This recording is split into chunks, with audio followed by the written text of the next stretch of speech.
เขาหันมาฮอดเวียงจันทน์เนาะนี่สถานที่หนึ่งที่ต้องมาพระธาตุหลวงเวียงจันทน์ แต่ได้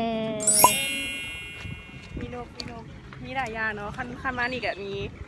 ไหว้พระเนาะเข้าไปทางในจะมีไหว้พระเลยว่าต้องไม่ขั้นผู้หญิงก็ต้องใส่สิ้นหรือกระโปรงก็ได้บริการของเขาแล้วก็ผู้ชายก็ กายขึ้นหรือกายลง กายลงประมาณกายขึ้นเนาะกายลงแล้วว่าสำหรับผู้ใดนักท่องเที่ยวอย่างที่ว่าโบได้ใส่สินมาหรือสิ่งที่ยาวๆทางในเพื่อนจะมีทางเข้าแล้วเพื่อนจะมีสินให้เซาแล้วเขาจะสามารถเข้าไป โอเค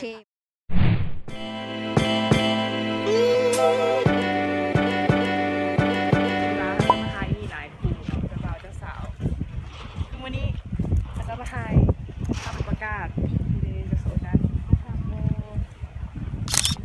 คือเข้ามาที่เขาก็ไม่ได้เสียค่าไทยแล้วมีแต่เสียค่าผ่านประตูแล้วก็ไทยได้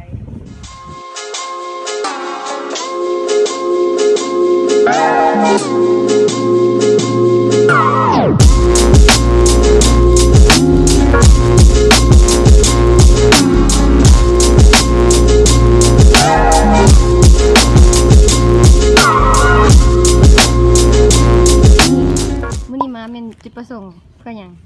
จุดประสงค์รักเขาอ่ะจุดประสงค์อันทับอีกะพาเที่ยวจุดประสงค์รักตู้โมเมนต์นะโมเมนต์ อันนี้ภูเขาห่วม ผู้กองกันให้ ไป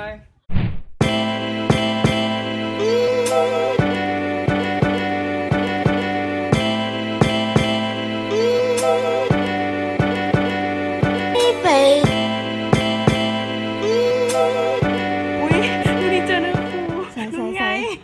ว้าวว้าว รักเขา Run ตอนนี้แมวกำลังสิคุบนกเนาะ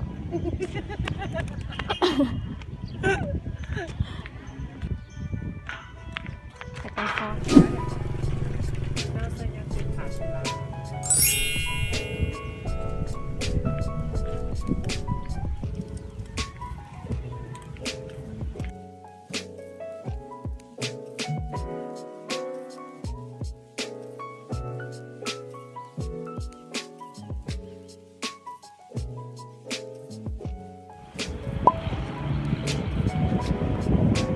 ที่สถานที่นึงในเรียกกันที่นักท่องเที่ยวมาแล้วบอกว่าท้านี่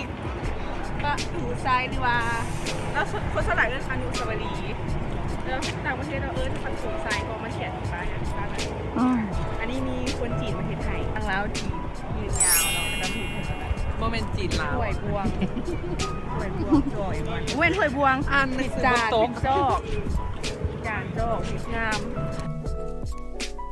ทีนี้กะ จำแล้ว จะมีนักท่องเที่ยวมาลงทัวร์อย่างตลอดเนาะแล้วก็มีสร้างภาพแล้วมาถ่ายผู้โพสายมานี่นะถ่ายก็ถ่ายได้แต่หมดถ่าย